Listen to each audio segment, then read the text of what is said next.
Magandang araw po sa inyo Kuya Bari. Ganoon din sa mga kasundo na walang sawang nakikinig sa inyong YouTube channel. Itago niyo na lang po ako sa pangalang Joseph. Ang kwentong aking ibabahagi po sa inyo ay tungkol sa isang nakatagong baryo sa Samar. Noong panahon ng aking kabataan, mahilig na mahilig talaga akong mag-adventure. Gustong-gusto ko pong magpunta sa mga dalampasigan, manood ng paglulubog ng araw, maglakbay sa karagatan, mag-hiking at pagmasdan ang mga berdeng punong kahoy na hatid ng kabundukan. Para po sa akin Kuya Bari, nakakaaliw at nakakawala po ng stress ang ganoong mga gawain. Kung alak at sigarilyo ang bisyo ng ibang kabataan noon, iba naman po ang sa akin. Isang araw, habang tinatabas ko ang mga mahahabang talahib sa labas ng aming gate, ay bigla akong tinawag ni Danilo, isa sa mga kaibigan ko.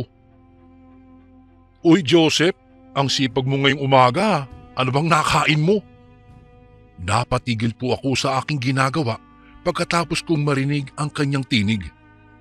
Ang aga-aga pero inaasar na naman ako ng makulit kong kaibigan. 17 taong gulang pa lamang kami noong mga panahong iyon Kuya Bari. "Oh Danilo, ikaw pala yan. Aga mo nang aasar. Ano bang sadya mo at bakit ka naparito?" Tanong ko sa kanya. Tumatagaktak pa ang aking mga pawis dahil mahigit kalahating oras na akong nagtatabas ng mga talahib. "Pare, pumunta ako rito upang yayain ka na mag-camping." Nakangiting wika nito sa akin. "Ha? Camping? Naku, saan na naman ba yan?" Tanong ko naman sa kanya. "Doon lang pare, doon sa baryo na matagal na nating gustong puntahan." Sagot naman ni Danilo. Mayroon kasi kaming isang baryo sa Samar na talagang gustong-gusto naming puntahan ng mga barkada ko. 5 kaming magkakabarkada nga pala Kuya Bari at kami ang palaging nagsasama kahit saan kami magpunta. Gusto ko kasi ang kanilang mga ugali at pati na rin ang kanilang mga hilig. Yung tipong palagi kaming nagtutulungan kapag may problema ang isa sa amin at hindi kami tumitigil kahahanap ng solusyon hanggat hindi nasusolusyonan ang problema. "O ano na Joseph, sasama ka ba?" Balik na tanong sa akin ni Danilo. Pare, teka. Hindi ko pa talaga alam eh. Magpapaalam muna ako kay nanay." Teka. Nasaan ba si Aling Marta? Ako na nga ang magpapaalam para sa iyo. Pare, banding natin itong magbabarkada kaya dapat lang ay kumpleto tayo. Pambobolang wika pa sa akin ni Danilo. Hindi pa nga ako nakakapagsalita. Pumasok na siya sa aming gate at hinanap si nanay. Mahigit 5 taon na kaming magkaibigan nitong si Danilo. Kaya naman matagal na rin silang magkakilala ni inay. Abay close din silang dalawa. Nagbibiruan din sila at nag-aasaran. Malaki po ang tiwala ng aking nanay kay Danilo. Kaya naman ay pumapayag siya na gumala ako basta't magkasama kami ni Danilo. Aling Marta! Aling Marta!" Tawag ng tawag si Danilo kay inay habang naglalakad siya.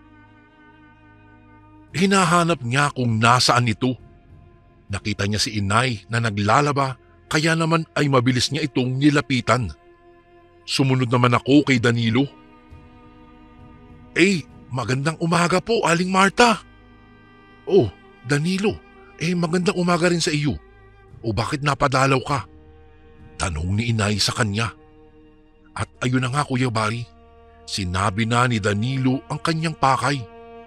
Sa unay ayaw pang pumayag ni inay, ngunit pinilit siya ni Danilo.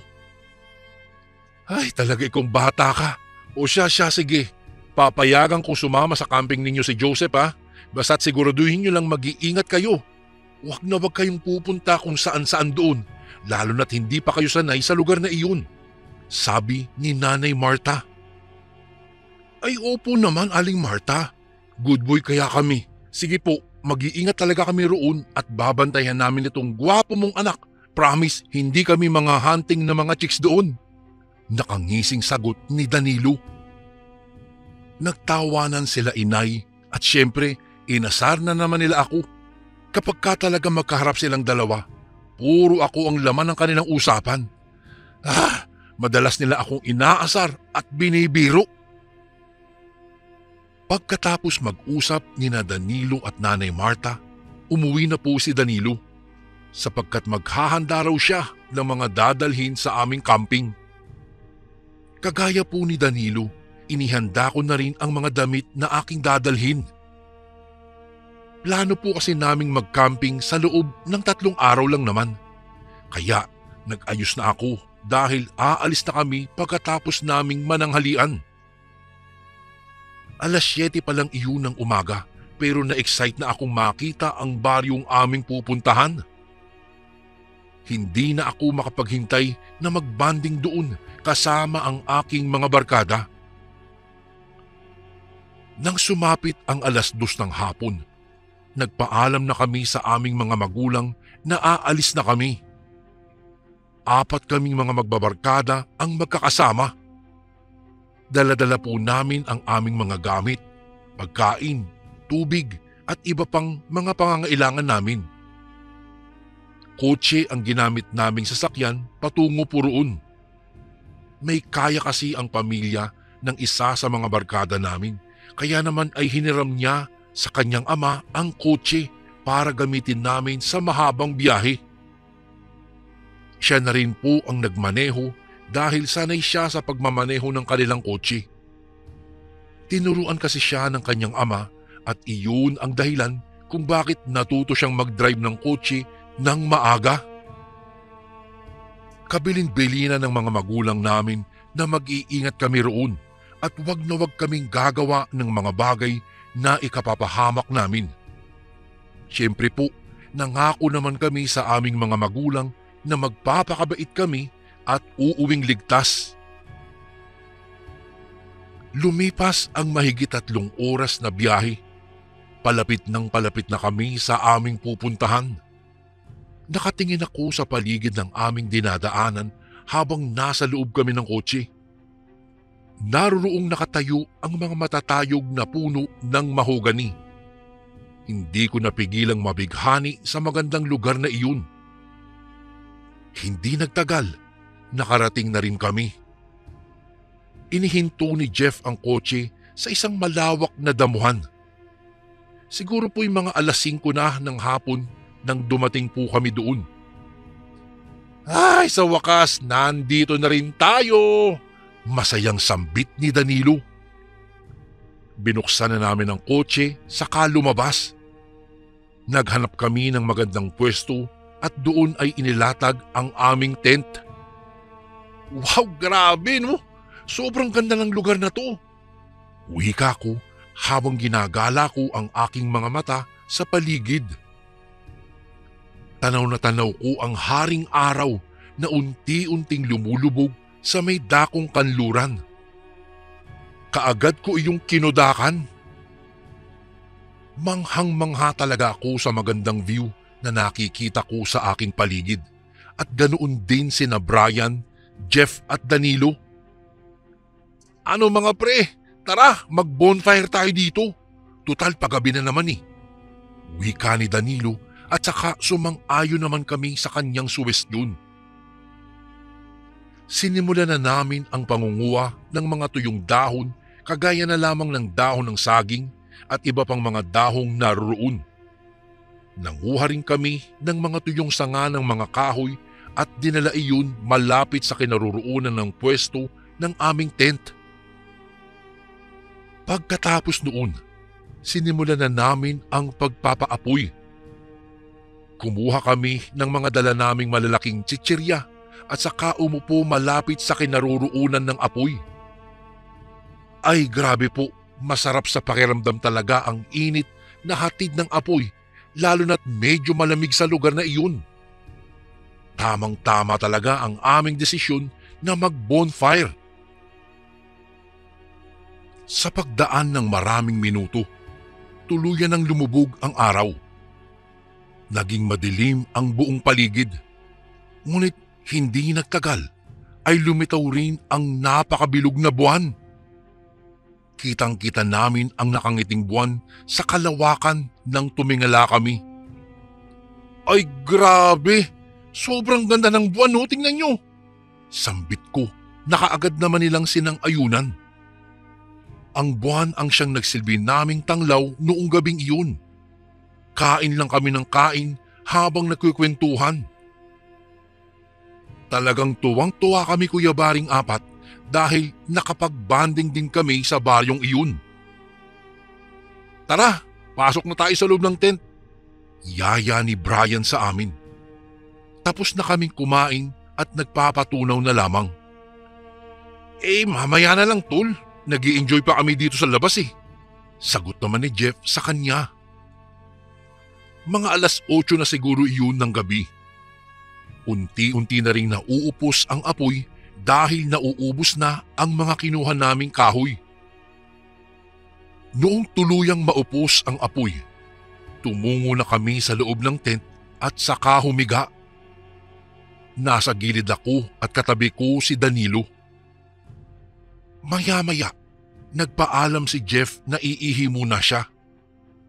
3 na lamang kami nila Danilo at Brian ang natira sa loob ng tent. Nagtatawanan pa kami at nag-aasaran. Kung saan-saan na umabot ang topiko na aming usapan. Teka, bakit hindi pa rin nakakabalik si Jeff? Kanina pa lumabas yun ah. Wika ni Brian. Aba teka, oo nga no. Ilang minuto na rin ang nakakalipas pero hindi pa rin siya bumabalik ah. Grabe naman kadami ang ihi ng lalaking yun. Sabi ko naman at sabay-sabay kaming humagalpak ng tawa. Hinintay namin ng hinintay na makabalik si Jeff. Siguro po mahigit kalahating oras na ang iginugugol ng aming paghihintay, subalit talagang hindi pa rin nakakabalik siya. Nag-alala na kami na baka kung napaano na siya. Tinatawag namin siya habang nasa loob kami ng tent. Ilang beses kaming tawag ng tawag sa kanya. Ngunit walang Jeff na sumasagot. Walang Jeff na dumadating. Pare, halika na. Kailangan na nating hanapin si Jeff. Wika ni Danilo at doon na kami nagsimulang lumabas sa aming tent. Maliwanag ang buong paligid dahil sa liwanag na hatid ng buwan. Jeff! Jeff! Huy! Nasaan ka na? Nagsusumigaw na kami para lang marinig kami ni Jeff. Subalit wala pa ring sumasagot. Hinanap namin siya sa mga kakahuyan. Nagbabaka sakali kaming doon umihi si Jeff, ngunit nabigo lamang kami. 1 oras na kaming naghahanap pero wala pa ring Jeff. Kinakabahan na kami noong mga oras na iyon, Kuya Bari. Hindi na namin alam kung saan hahanapin itong si Jeff. Pare, pumasok na lang kaya muna tayo sa loob ng tent. Doon na lang natin siya antayin. Natatakot na wika ni Brian. Malungkot ang aming mga mukha. Kinakabahan kami sa mga susunod na maaaring mangyari. Isip kami ng isip, papaano naman kasing nawala si Jeff gayong nagpaalam lang naman siya na iihi? Naging isang malaking palaisipan sa aming 3 ang biglang pagkawala ni Jeff. Kung kaya't napagdesisyonan na lang naming pumasok sa loob ng tent at doon na lang siya hintayin. Habang naglalakad kami patungo sa kinaroroonan ng aming tent, isang uwak ang aming natanaw. Palipad-lipad ito at hindi nagtagal ay dumapo sa ibabaw ng aming tent. Napaismid ako at tinitigang mabuti ang uwak. Napansin namin na parang may dugo ang bibig nito. Dala ng aming kuryosidad ay nilapitan namin ang nasabing uwak. Tinignan namin ng maigi kung dugo nga ba ang nakikita namin sa kanyang tuka at pati sa kanyang mga balahibo. At kami nagulat. Tama nga kami, Kuya Bari. Preskang dugo ang nakita namin. Doon na kami nagsimulang magduda. Pare, nakita niyo ba yan? Saan galing ang uwak na yan at bakit maraming dugo sa kanyang tuka? Tanong ni Brian. Kung saan-saan na naglakbay ang aking isip. Kinakabahan ako para kay Jeff. Ganoon din sina Brian at Danilo. Panay-isip sila kung ano na ang nangyayari sa isang kaibigan naming nawawala. Lumipas lang ang ilang sandali. Biglang lumipad na ang uwak papalayo sa aming tent. Sinundan namin ng tingin ang kanyang paglipad hanggang sa tuluyan itong nawala sa aming paningin. Maya-maya'y isang matandang babae ang nakita namin sa di kalayuan. Parang hirap na hirap siyang maglakad at may hawak siyang tungkod. Mahaba ang buhok ng babaeng iyon, Kuya Bari. Sino to? Anong ginagawa ng matandang babaeng yang rito? Bakit nandito siya gayong malalim na ang gabi? Pagtatakhang tanong ni Danilo. Mababakas ang pagtataka sa tono ng kanyang boses. Tinignan naming maigi ang matandang babae. Lakad lamang ito ng lakad sa malawak na damuhan habang uugod-ugod. Baka naliligaw dito ang matandang yan ah. Naku, kawawa naman si Lola. Wika ni Brian habang nakatingin siya sa matandang iyon. Si Brian kasi, Kuya Bari, ang tipong taong mabilis maawa lalong-lalo na sa mga matatanda. Kapag ka nakakakita siya ng mga matatandang nahihirapang tumawid sa kalsada, ay kaagad niyang tinutulungan ito sa pagtawid. Saan kaya ito patungo? Nasaan kaya ang bahay ng matandang yan? Hindi kaya pinalayas yan ng kanyang pamilya? Sabi ko naman sa kanila. Tingin lang kami ng tingin sa matanda. Naaawa kaming tatlo dahil nakikita naming hirap na hirap talaga itong maglakad. Napansin naming humahakbang siya palapit sa aming tent. Hindi naman namin makita ang kanyang mukha sapagkat natatabunan ito ng kanyang mahabang buhok at nakayuko siya habang naglalakad. Maya-maya lang ay biglang natumba ang matandang babae. Bumagsak sa damuhan ang kaawa-awang matanda at kitang-kita naming hirap na hirap itong bumangon. Kaya naman naawa kami sa kanya. "Uy, si Lola natumba! Kawawa naman siya! Tara, tulungan natin!" Sambit ni Brian at nagtakbuhan kami patungo sa kinaroroonan ng matandang babae. Noong makarating kami, nakahiga na sa damuhan ang matanda. Lola, ayos lang po ba kayo, Lola?" Tanong ni Brian sa kanya habang marahang niyuyugyug niya ang balikat ng matandang iyon. Akmang aalalayan na sana namin ang matanda patayo nang bigla itong bumangon at humarap sa amin. "Oh, aswang!" Napasigaw si Brian nang tumambad sa aming mukha ang pangit na mukha ng matandang babae. Mapupula ang kanyang mga mata na parang nagbabaga. Biglang naging matutulis ang kanyang mga kuko at humaba na rin ang kanyang pangil. Ang inakala naming matandang kaawa-awa ay isa palang agresibong aswang. Pakana na lamang niya iyon upang mahulog kami sa kanyang patibong.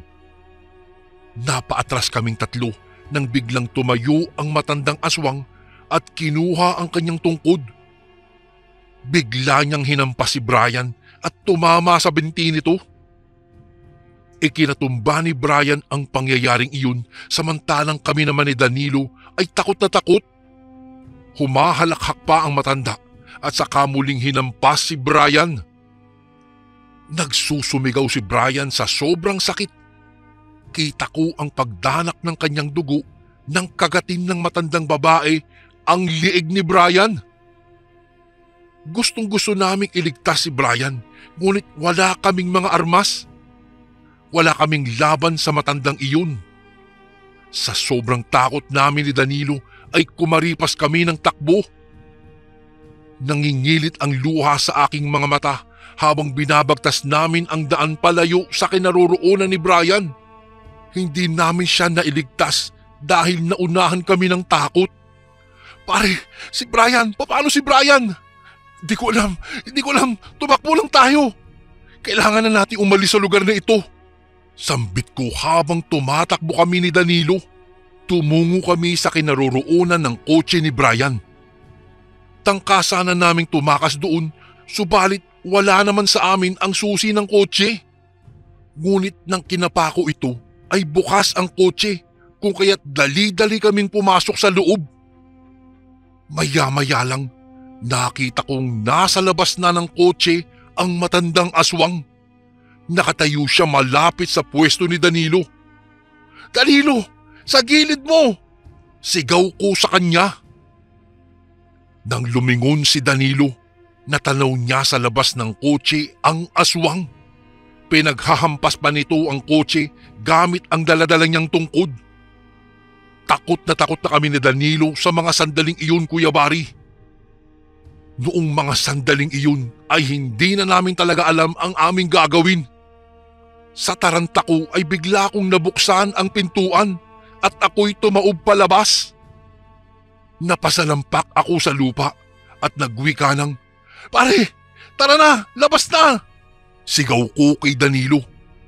Nauna na akong tumakbo at susunod na sana si Danilo nang biglang nabasag ang bintana ng kotse dahil sa malakas na paghampas ng matanda.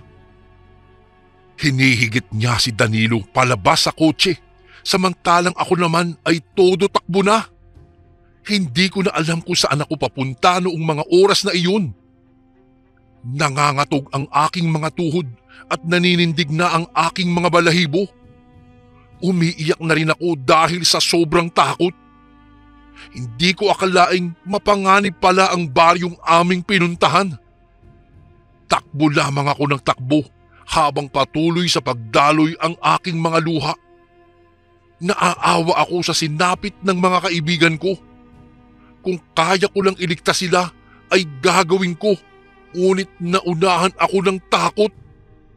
Wala na akong ibang nagawa ng mga sandaling iyon kung hindi ang unahin ang kaligtasan ng sarili ko.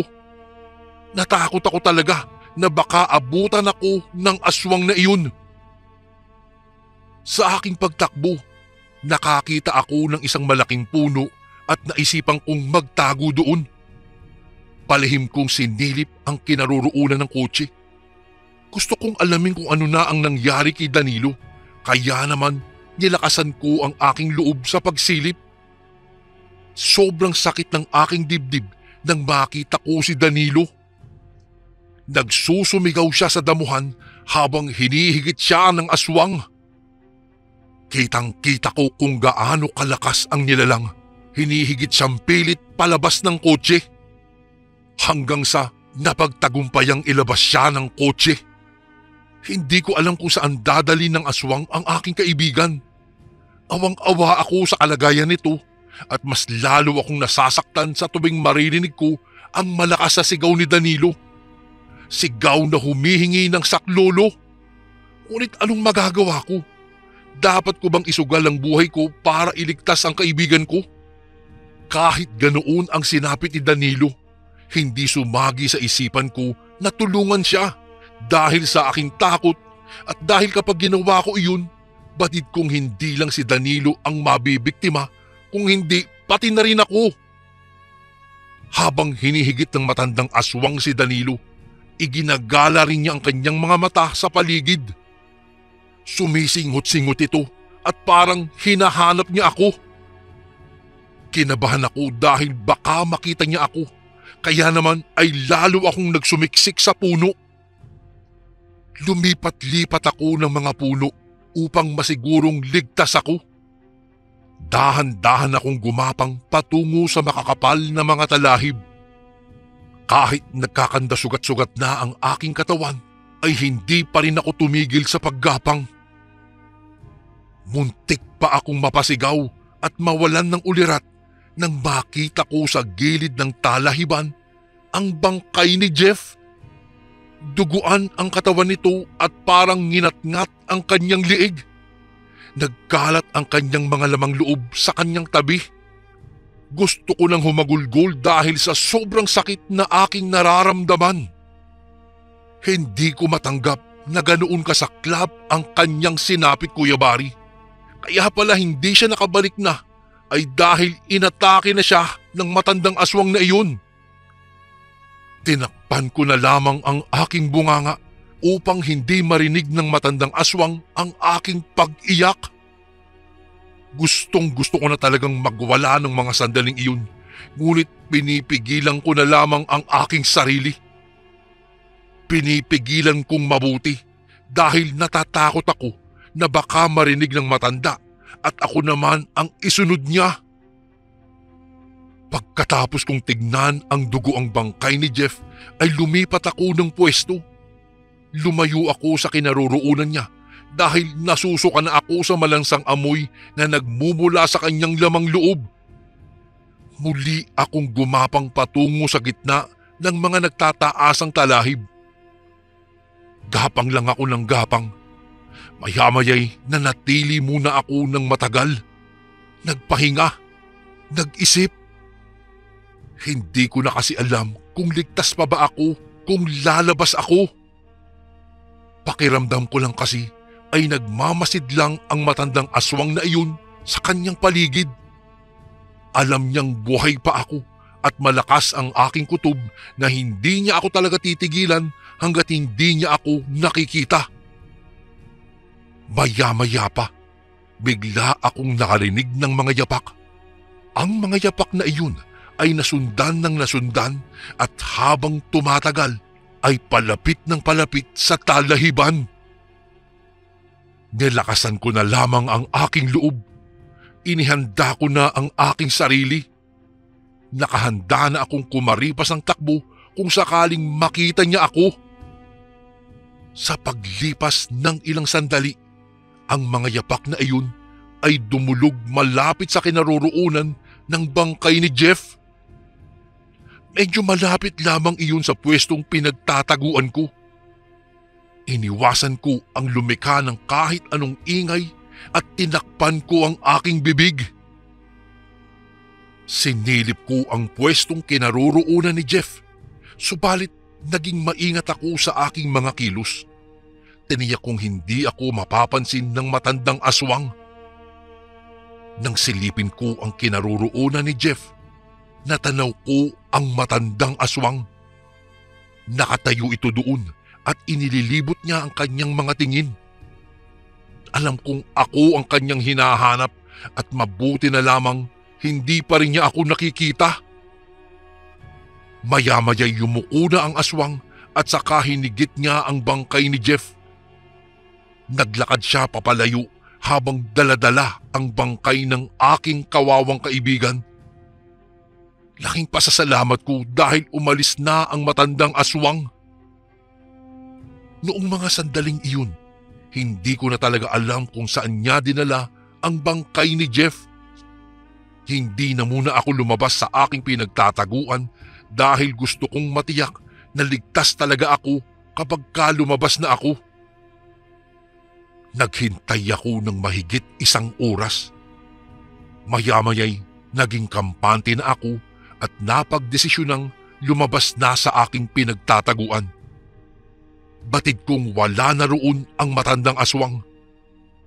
Bumalik ako sa kinaroroonan ng aming tent upang hanapin ang susi. Gusto kong makaalis na sa lugar na iyon.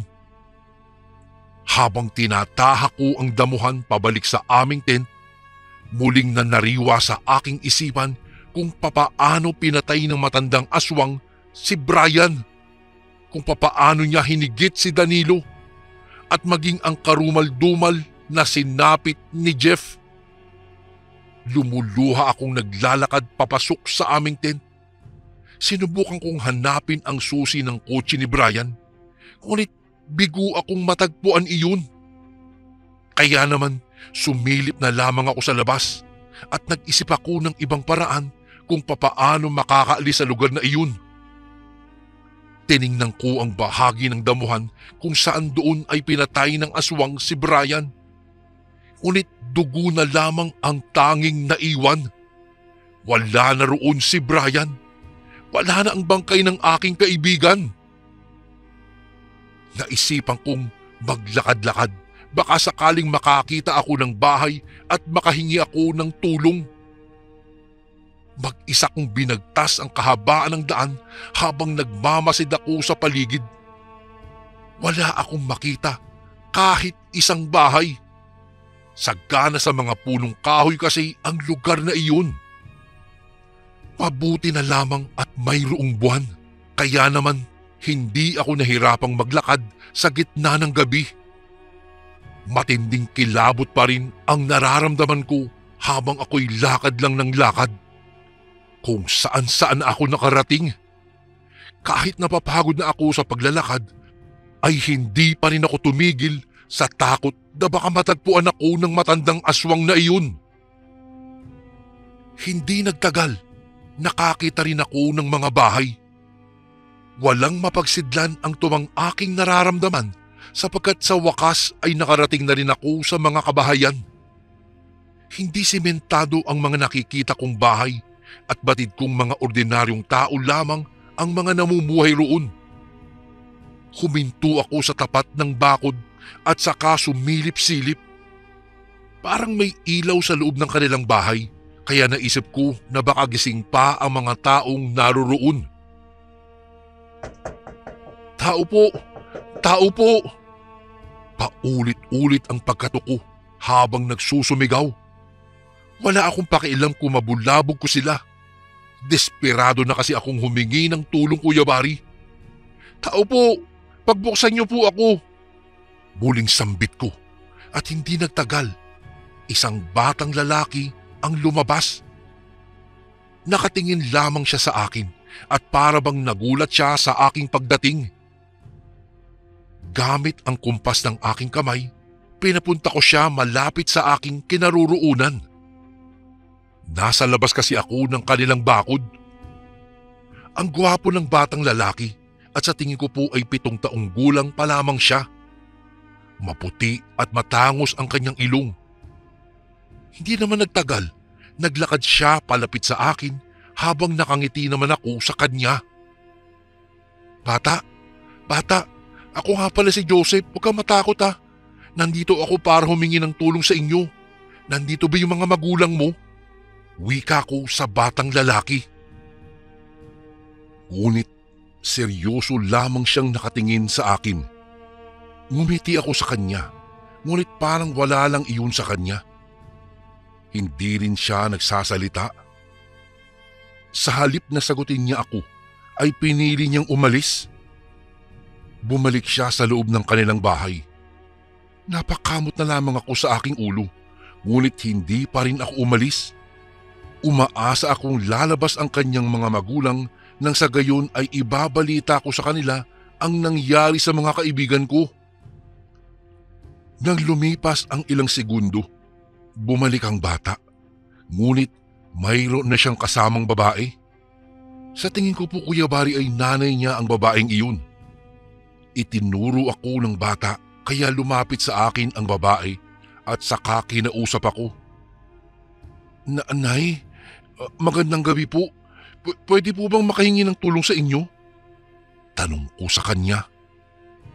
Anong maitutulong ko sa iyo? Tanong niya sa akin.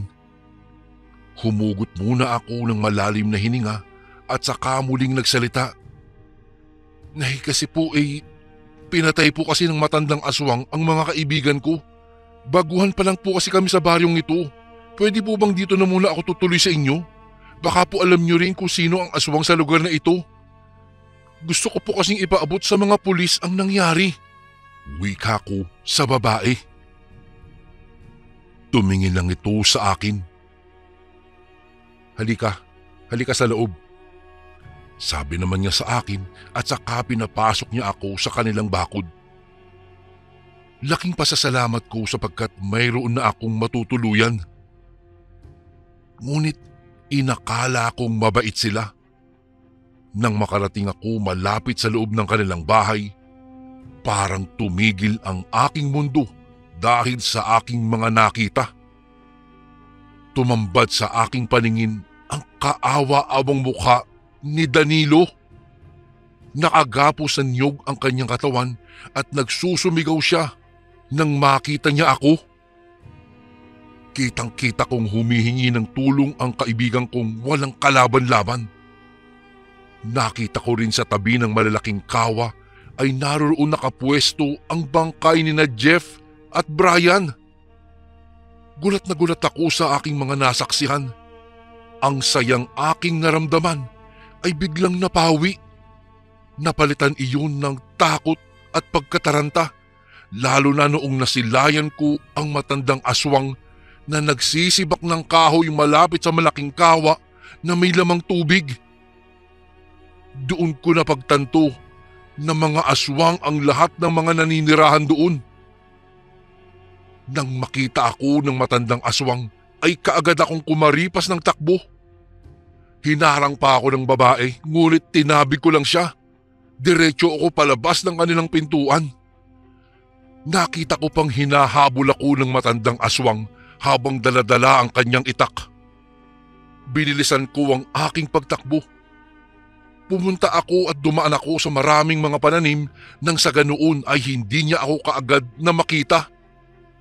Takbo lamang ako ng takbo, Kuya Bari, ng mga sandaling iyon kahit hingal na ako dahil sa sobrang pagod. Malayo na ang aking narating at hindi ko na nakita ang matandang aswang. Hindi na niya siguro ako nakita kaya hindi na ako sinundan. Ganun pa man ay ipinagpatuloy ko pa rin ang aking pagtakbo. Takbo lang ako ng takbo hanggang sa sobrang layo na ng aking narating. Natagpuan ko na lamang ang aking sarili na nasa gilid na ng kalsada. Marami na akong mga sugat sa katawan, ngunit pilit kong ininda ang sakit na aking nararamdaman. Hindi nagtagal, may dumaan ding sasakyan. Kaagad akong nagpara at nakiusap na pasakayin ako. Naawa naman sa akin ang tricycle driver. Ikinuwento ko sa kanya ang lahat-lahat na nangyari at ayon pa sa driver, delikado raw talaga ang baryong aming pinuntahan dahil marami na ang nabiktima sa lugar na iyon. Mga aswang daw kasi ang naninirahan at ni isa ay walang naglakas ng loob na kalabanin ang baryong iyon. Magmula noon, Kuya Bari, hindi na nakauwi pa ang mga kaibigan ko. Patunay siguro na patay na talaga sila. Maswerte ako dahil nakauwi ako ng buhay. Magpasa hanggang ngayon, nalulungkot pa rin ako sa tuwing naaalala ko ang pangyayari sa amin ng mga tropa ko doon sa nakatagong baryo sa Samar. Ang payo ko lang, mag-iingat tayo lagi sapagkat napakaraming manlilinlang sa mundong ito. Dito ko na po tatapusin ang aking kwento, Kuya Bari, at sana po'y maitampok niyo rin po ito sa inyong channel. Lubos na gumagalang, Joseph.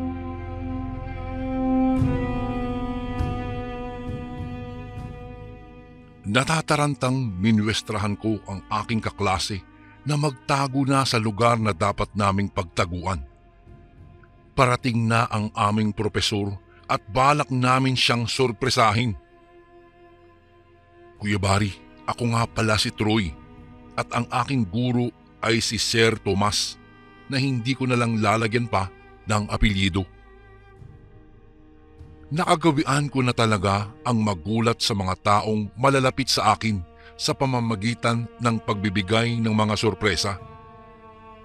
Ngunit hindi ko akalaing ang gagawin namin sa aming butihing propesor ay siyang magiging kabaliktaran at kami pala ang masosorpresa sa huli. Hindi ko po makakalimutan ang ginawa namin ng aking kaklasing si Gino noong hapong iyon. Sinadya naming lumiban sa klase para pasukin ang bahay ng aming guro. Bilang kanyang mga estudyante, ay gusto din namin siyang bigyan ng kaligayahan sa pamamagitan ng pagpapadama namin sa kanya na mahalaga siya at mahal na mahal namin siya. Kuya Bari, wala na pong pamilya si Sir Tomas. Ang kanyang bahay ay mag-isa na lang na tinitirhan niya, kaya hindi gaanong naaasikaso dahil palagi siyang nasa school. Naaawa nga ako sa kanya kasi palagi na lang siyang abala at wala ng oras para sa sarili niya. Mabuti na lang talaga, suportado ng aking mga magulang ang kagustuhan kong bigyan ng sorpresa ang aking guro. Mabilisan lang naming nilinis ang kanyang bahay at ipinuwesto ang pagkain sa gitna ng sala. Tatawa-tawa pang binitbit ni Gino ang binili naming chocolate cake bago sumunod sa akin na nauna nang magtago sa ilalim ng lababo. Mayroon kasing espasyo doon para sa mga lalagyan ng gamit sa kusina, ngunit dahil hindi pa yata naaasikaso ni Sir ang mga iyon, ay wala pa itong mga laman, kaya doon ako napasiksik. Kanina kasi, namataan ko si Sir na naglalakad na palapit sa bahay niya. Sana lang wag siyang magalit sa aming ginawang pagpasok sa kanyang tahanan. Ngayon lang namin ito ginawa at ginawa namin ito para mapasaya siya. Habang nakasiksik sa ilalim ng lababo, humahagikik pa nga itong si Gino. Siguradong mapapayak namin ang aming guro. Unang pagkakataon namin gagawin ito, Kuya Bari, at kailangan naming magtagumpay. Siyempre, para astig din at maiba naman, ginawa naming horror theme ang kanyang party para tignan kung matatakot siya sa aming inihanda para sa kanya. Ang aming mga nilutong pagkain ay sinadya naming pagmukhaing creepy. Ang cake ay customized na putol na ulong duguan imbis na iyong kagaya lang na nakagawian na. At ang inumin ay kulay pula na nagmumukhang malapot na dugo dahil sa hinalong gatas na sa katotohanan ay strawberry juice lamang talaga. Kinilig kami sa excitement nang maramdaman namin ang mahihinang yapak papunta sa main door at sinusian iyon. Bumukas at sumara, saka naman narinig namin ang mga yabag papalapit sa aming kinaruruunan. Iniluwa doon si Tomas sa pintuan na may napakaraming dala. May iilang plastik ng karne itong inilapag sa mesa habang hiniwalay nito ng lalagyan ang isang kulay itim na eco bag malapit sa lababo sa itaas ng pinagtataguan naming dalawa. Nakahanda na sana kaming bumulaga nang kami matigilan. Nagkatinginan kami ni Gino nang may maamoy na malansa. Sa tingin ko, nagmumula ito sa lababo, sa mismong eco bag na nilagyan ni Sir Tomas doon. Dahil nakadungaw sa amin ang kalahating parte ng bag, kitang-kita namin ang pagtulo ng kulay pulang likido mula roon. Ewan ko ba, sa pagkakataong iyon, Kuya Bari, biglang nag-iba ang ihip ng hangin at nakadama ako ng tensyon sa paligid. Inilabas ni Gino ang ulo para sana silipin ang loob ng bag, ngunit naunang pumasok si Sir Tomas at inamoy-amoy ang paligid. Para bang may nararamdamang siyang kakaibang presensya sa loob ng kanyang bahay, kaya imbis na mapalagay ay bigla akong kinabahan. Ideya ko ang pumasok sa kanyang bahay. Paano na lang kung hindi niya ito magustuhan kahit pa man pinaghandaan namin ang bagay na ito para sorpresahin lamang siya. Kilalang tahimik na tao po si Sir Tomas at hindi siya palaimik sa eskwelahan maliban na lamang kung oras ng kanyang pagtuturo. Kami lang itong masyadong makulit at maingay, kaya napipilitan siyang sagutin ang aming mga tanong.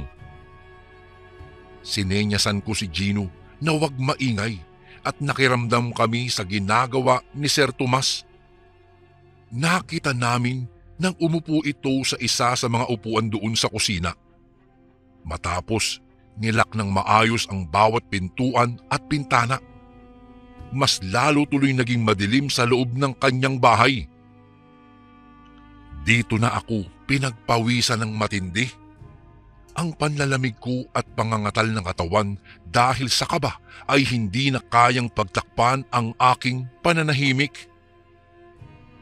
Ganun pa man, nakita ko pa ang naninigurong hitsura ng aming maestro na tila tinitiyak na walang tao at tanging siya lamang ang naroon dahil maging ang mga bintana ay ibinaba pa niya. Nang matiyak niyang walang ibang tao at hindi niya naman kami napapansin, hinablot niya ang eco bag mula sa lababo. Napakunot-no ako nang may tumilapong kasing liit lang ng isang hintuturo, kaya naman napatitig ako doon ng husto. Parang kuko ng tao. Dito na nagsimulang magregodon ang aking puso. Lalo na at nakita kong abala ng nilalantakan ni Sir Tomas ang kung anong malansang bagay mula sa loob ng eco bag. Kaya napasiksik akong lalo sa ilalim ng lababo, lalo na't narinig ko ang nakakarindi niyang pagmuya. Nang mapatitig ako sa hawak-hawak niya, sinagilahan talaga ako ng takot. Ito ay parang atay ng tao. Atay ng tao ang kanyang nilalantakan. Animoy gutom na gutom ang lalaki na sinagpang ang lamang loob gamit ang kanyang mahahabang kuko na kanina ay wala naman doon. Tila gustong bumaliktad ng aming sikmura habang nakatitig sa nilalantakang malansang bagay ang aming guro. Tigmak sa dugo ang nakakatakot nitong anyo nang mapalingon sa gawin namin. Mabuti na lang talaga at hindi niya kami nakikita pa rin. Maya-maya'y umangil siya at sumingasing na parang isang mabangis na hayop. Habang papaubos na ang kanyang kinakain, ay nakikita ko ang dahan-dahang pagkakaroon niya ng kulay itim na mga balahibo. Ang kanyang mukha ay biglang nagbabago na, samantalang pumula naman ang nanlilisik niyang mga mata. Akala ko iyon na ang mismong hitsura niya, ngunit hindi pa pala. Nakarinig ako ng tila napupunit na balat, kaya nag-aalalang napatitig ako muli kay Sir Tomas. Ang kanyang kilikili pababa ay biglang napunit, kagaya ng sama na nanggal. Naiwan naman ang kanyang balikat at mga kamay na nakakabit sa kanyang ulo. Ang kanyang mga braso ay biglang humaba, samantalang nagkaroon siya ng magulo at mahabang buhok. Sa madaling salita, siya ay naging isang aswang na awok. Humuni si Sir Tomas dahilan para mapahikbi ako sa labis na takot. Hindi ko alam kung papaano ba ang tamang reaksyon, lalo na't unang pagkakataon kong makakita ng isang aswang sa personal. Ito ba ang lihim ng aming guro? Papaano niya ito naitago sa loob ng mahabang panahon? Nakita ko nang tubuan siya ng malapaniking pakpak at ikinampay niya ito. Nakita namin na walang takot na lumipad si Sir Tomas papunta doon sa bintana hanggang sa tuluyan siyang makalipad sa ere. Ganun na lamang ang panlulupaypay namin ni Gino sa labis na takot. Buong akala ko mahuhuli kami ni Sir Tomas na nagtatago sa ilalim ng kanyang lababo. Mabuti na lamang at nakapagtago kami. Sinamantala namin ang paglipad ng aswang naming propesor para iligtas naman ang aming mga sarili. Nakakapanlupaypay pala ang mga tal sa sobrang takot dahil ubos ang aming lakas at wala man lang natira maliban sa bakas ng pagkabasa sa aking shorts nang maihi ako kanina sa takot. Noong makalabas na kami ni Gino sa bahay, naipangako namin sa aming mga sarili na hindi na kami babalik pa sa kanyang bahay sa tindi ng takot namin na baka hindi na kami makalabas pa ng buhay at lantakan na niya Sa susunod na bumalik pa kami doon. Mula nang malaman namin ang lihim ni Sir Tomas, hindi na ako gaanong nakikipaglapit sa kanya. Tingin ko kasi nasa bingit ako ng kamatayan kapag nasa paligid siya. Parang hindi naman nagtataka si Sir Tomas na iniiwasan namin siya. Mas lalo pa nga niyang nagugustuhan iyon. Dahil dito, hindi na bilang ang bawat kilos ni Sir Tomas. Mas malaya na siyang gumagalaw tuwing gabi. Dahil malapit lang ang tahanan niya mula sa amin, palagi ko siyang nasisilip sa bintana. Madalas siyang umalis tuwing gabi. Dahil dito, maraming napapabalitang patayan sa labas ng aming bahay. Maraming nagtuturuan kung sino ang salarin at bakit niya ginagawa ito. Ngunit naging tahimik kami ni Gino. Alam namin kung sino. At siya ang nagpapaalala sa amin na hindi ligtas ang magliwaliw sa labas ng bahay, lalong-lalo na sa gabi. Isang araw, maaga akong nagpunta sa aming eskwelahan. May kailangan kasi akong gawin doon ng maaga, kaya naman nagpaalam ako kay nanay na aalis na. Sukbit ang aking bag, binagtas ko ang sementadong kalsada. Medyo maaga pa naman talaga ng mga oras na iyon, kaya naman wala pang gaanong taong nakakasalubong ako. Maski ang suki naming tindero ng taho ay nagulat nang makitang maaga ako. Saglit akong huminto at bumili ng isang baso. Noong umalis na ang magtataho, nagsimula na naman akong maglakad. Ewan ko ba Kuya Bari, kahit maliwanag naman at nagsisimula ng magpakita ang haring araw, nagsisimula na rin akong kabahan. Pabalik-balik ako sa paglingon sa aking pinanggalingan na tila ba may sumusunod sa akin. Alam ko iyon dahil nagsisimula na ang pagtataasan ng mga balahibo ko sa batok. Batid kong may nakasunod sa akin ng tingin at binabantayan ako. O binabantayan nga ba talaga? Sa ikatlong paglingon ko sa likod ko, ay napansin ko na ang isang bultong tila sinusundan ako. Nakita ko siyang patago-tago ding sumisiksik sa masusukal na bahagi sa tuwing napapalingon ako. Mula noon, hindi ko na mapakalma ang nagririgodon kong dibdib dahil sa malakas na kaba. Pakiramdam ko ay mamamatay ako sa labis na takot. Nang makarating kami sa medyo talahiban, naging agresibo ang sumusunod sa akin. Panakanakang sumisit-sit ito, kaya mas lalong nakaramdam ako ng takot. Mas lalo kong binilisan ang takbo ko, kaya humabol din ang kung sino man na napagtanto kong isang lalaki. Walang katao-tao sa kinaroroonan namin, kaya siguro malakas ang loob nitong gumawa ng masama. Nagpatuloy ako sa pagtakbo nang makita kong nag-angat ito ng kutsilyo, kaya hindi ko na napagmasdan pa ang tinatapakan ko. Noong madapa ako mula sa pagkakasabit sa nakaharang na baging, ay hayok na dinaluhong ako ng lalaki, kaya agad na akong nagsisigaw. Ewan ko nga ba kung ano ang nangyayari, kasi ang kutsilyo na dapat tatama sa akin ay hinarang ng isang malaking asong kulay puti. Mapupula ang mga mata nito.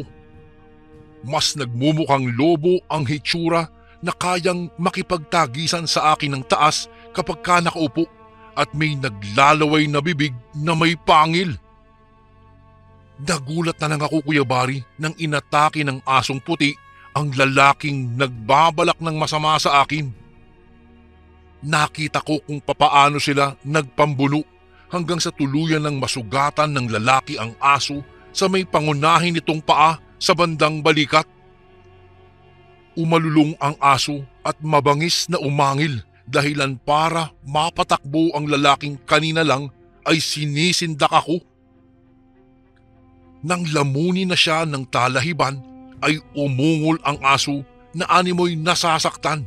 Ngunit natatakot naman akong lapitan ito at baka ako naman ang lantakan ng aso. Sa laki niya ay imposibleng hindi niya ako saktan, lalo na't napaka-agresibo ng nasabing aso. Saan ito nanggaling at bakit hindi ko man lang napansin ang pagdating nito? Nang makarating ako sa eskwelahan, hindi ko na ipinagsabi pa ang tungkol sa nangyari sa akin. Nailigtas naman ako ng isang misteryosong aso.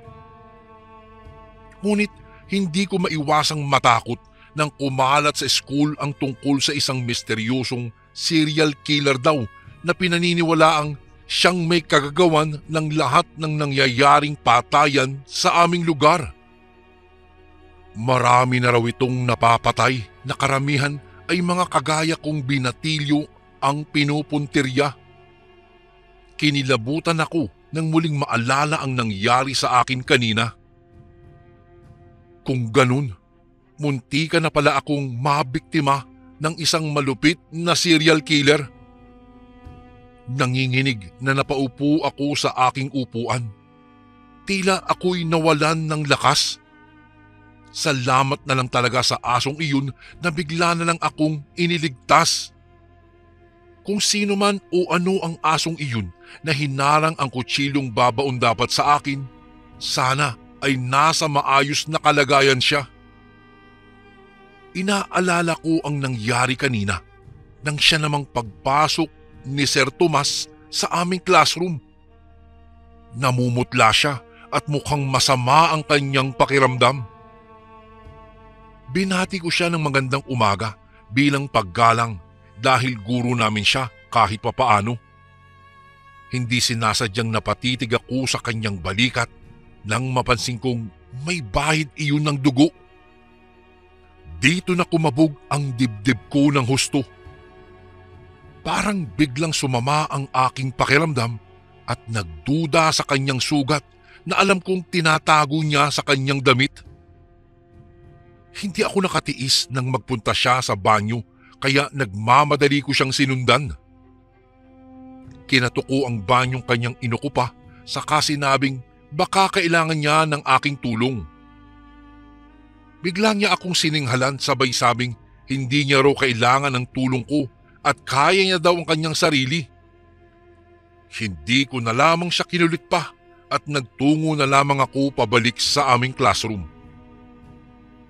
Naging abala na din ang aming buong araw kaya saglit kong nalimutan ang tungkol sa sugat ni Sir Tomas sa balikat.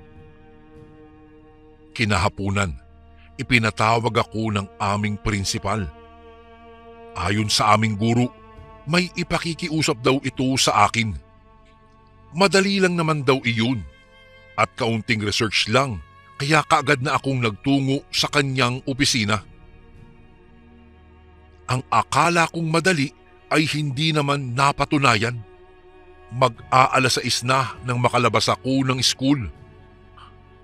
Madalang na lang ang mga estudyanteng nasa grounds, lalo pa at may kumakalat ng balita na may gumagalang killer umano sa aming lugar. Nilakad ko lang ang sementadong kalsada patungo sa bahay namin dahil medyo maliwanag pa naman. Umaasa ako na makakahabol pa ako kay Gino. Kailangan lang nabilisan ko ang paglalakad ko dahil may talahiban pa akong madaraanan malapit sa amin. Nang biglang maalala ko na naman ang nangyari kanina, kinilabutan na naman ako. Sana naman sa pagkakataong ito, wala nang manakot pa o kung anumang masamang elemento ang makialam sa aking pag-uwi. Papaliko na sana ako sa may talahiban nang ako'y biglang matigilan. Tila may anino kasing nakatayo sa bandang dulo at tila nanindig muli ang aking mga balahibo nang maisip na baka ang serial killer na naman ito. Alam ko, kailangan ko nang umatras. Paatras na akong naglakad para makita kung kikilos ba ang aninong iyon. Sa bawat hakbang ko ay dahan-dahan na namang namumuo ang pawis sa aking noo. Hindi nga ako nagkamali, Kuya Bari. Humabol nga ito nang makitang pabalik ako sa dinaanan kanina. Gusto kong umatungal ng iyak. Mas lalo nang dumilim ang langit sa paglipas ng bawat sandali. Ang mga tao sa paligid ay bigla na lang naglaho. Umiikot ang aking utak sa mga bagay-bagay na kailangan kong gawin. Malayo pa naman sa kabihasnan ang baryo namin. Kumakabog na ang aking dibdib nang makarating ako sa kalsada. Walang katao-tao. Naisip kong magtago muna sa likod ng isang poste dahil hinihingal na ako. Sa aking pagtago, nakarinig ako ng makapanindig balahibong pagtawag mula sa aking likuran. Kasabay ng pagtawag ng estranghero ay ang tunog na matalas na kutsilyong sinadyang paglandasin sa nadaanang yero na tila ba inaasar pa ako. Nang mga oras na iyon, wala na akong nagawa kung hindi ang napakrus na lamang at manatiling tahimik nang sa ganun ay hindi ako matagpuan ng kung sino mang iyon. Batid na batid kong may masama siya talagang binabalak sa akin at hindi ko ito pwedeng hayaang magtagumpay. Alam kong halang na halang ang kanyang bituka, kaya naman lalaban ako kung kinakailangan. Namutla ako nang muling magsalita ang estrangherong lalaki at tinatawag ang pangalan ko. Kilala niya ako. Mas lalo akong nabingi dahil sa lakas ng kabog ng aking dibdib. Sumilip ako sa aking pinagtataguan. Natanaw ko ang may kataasang lalaki. Payat ito at bigotilyo habang sinisilip-silip ang bawat sulok. May pakiramdam akong hinahanap niya ako kaya kailangan kong maging alerto. Tinitigan ko siyang maigi. Mukhang lulong sa droga ang nasabing lalaking ito. Nanlalalim ang mga mata nito at tila ilang linggo nang hindi nakakatulog ng maayos. Kumikislap sa kadiliman ang hawak nitong kutsilyo. Maisip pa lang na bumaon ang talim noon sa aking katawan ay nanririmarim na ako sa labis na takot. Hindi ko alam kung ilang sandali pa kaming nagtataguan ng taong iyon hanggang sa mapapikit na lamang ako nang maramdamang papalapit na sa akin ang lalaki. Nalalamig na ang aking mga kamay at pinagpapawisan na ako ng husto dahil sa takot. Hindi ko na napigilan pa ang paglabas ng hikbi sa aking dibdib. Pakiramdam ko ay maiihi na naman ako sa labis na nerbiyos at tila bingi na ang tenga ko sa lakas ng kabog ng dibdib ko. Narinig ko ang paghalakhak ng lalaki na animoy parang baliw. Sabi pa ng lalaki, kung talagang desidido daw akong makipagtagu-taguan sa kanya, ay kakagat daw siya sa palaro ko. Pero humanda daw ako kapag nahuli niya ako.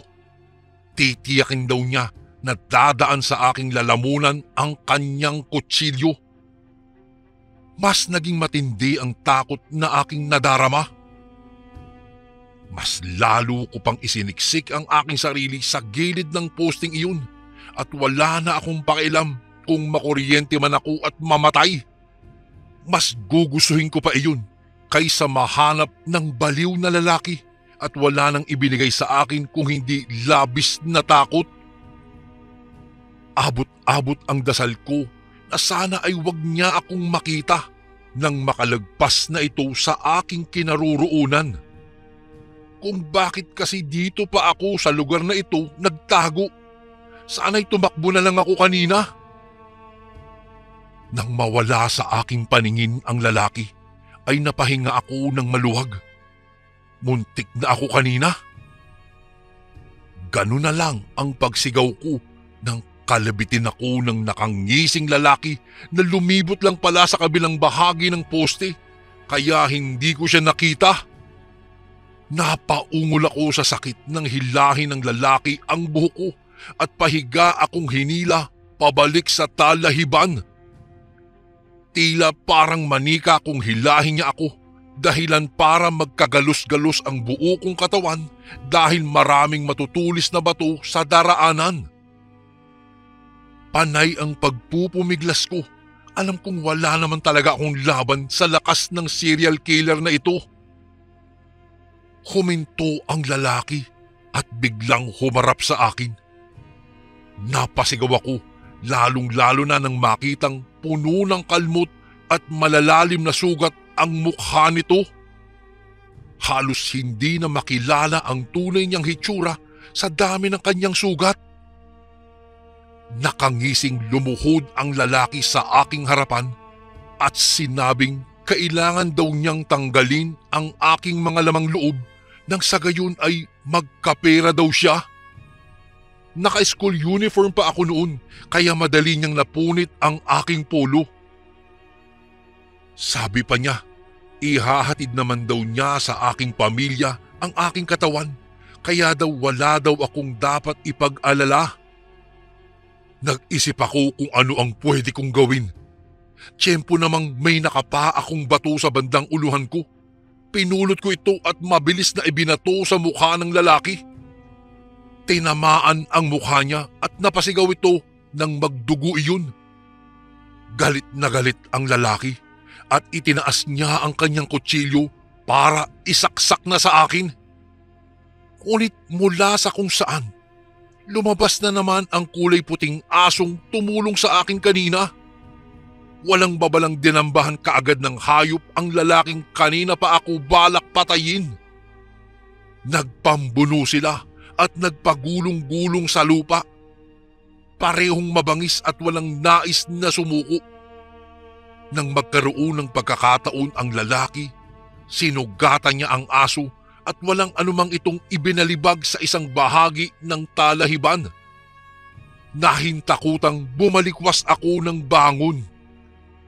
Gusto kong daluhan ang kaawa-awang aso na sa pangalawang pagkakataon ay tinulungan ako at iniligtas ang buhay ko, ngunit napaatras ako nang mapansin kong dahan-dahang nagkikisay ang aso at naging kakaiba ang kanyang anyo.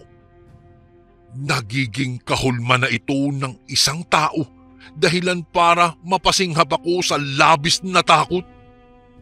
Ang aso ay nagkaroon ng 2 kamay at paa ng isang tao. Nanlisig bigla ang kanyang mga mata at dahan-dahang nagkaroon ng pakpak. Habang tumatagal, pabilog ng pabilog ang aking mga mata at hindi makapaniwala hanggang sa tuluyan ng lumantad ang tunay na anyo ng aso bilang ang isang aswang na awok sa katauhan ni Sir Tomas. Walang awang inatake niya ang nabiglang serial killer at pinagkakalmot ito gamit ang kanyang matutulis na kuko.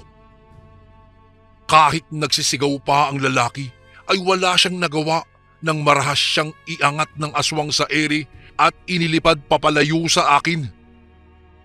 Tulirong tumayo ako at nanghihinang umuwi sa aming bahay. Kahit ang mga nagtatakang tingin sa akin ng aking mga magulang ay hindi nakapag-alarma sa akin, lalo na't kani-kanina lang ay nakipaglaban ang isang nakakatakot na nilalang para sa aking buhay. Kung ano ang motibo ni Sir Tomas sa pagliligtas sa akin, ay siya lang ang tanging nakakaalam. Ang sa akin lang, sana wag itong maging dahilan para mas maging hayok siyang mambiktima ng mga tao dahil baka hindi ko nakayanin ang takot sa susunod. Kinaumagahan, nagulantang ang lahat nang makita ang nakasabit na bangkay ng isang lalaki sa bungad ng kalsada papasok sa aming barangay. Ipinatawag naman ako ni Sir Tomas sa kanyang opisina at kinausap ng kaming 2 lamang. Anya, Hindi daw siya masamang tao. Lahat ng patayan sa aming lugar ay ibinibintang sa kanya kahit hindi naman daw totoo. Tanging bangkay lang daw ng hayop at tao mula sa morgue ang kanyang kinakain. Gayunpaman, hindi ito palagian daw, kung hindi nangyayari lang daw ito kapag kakabilugan ng buwan. At mahigpit na pakiusap niya sa akin na sana'y walang makakaalam ng kanyang lihim.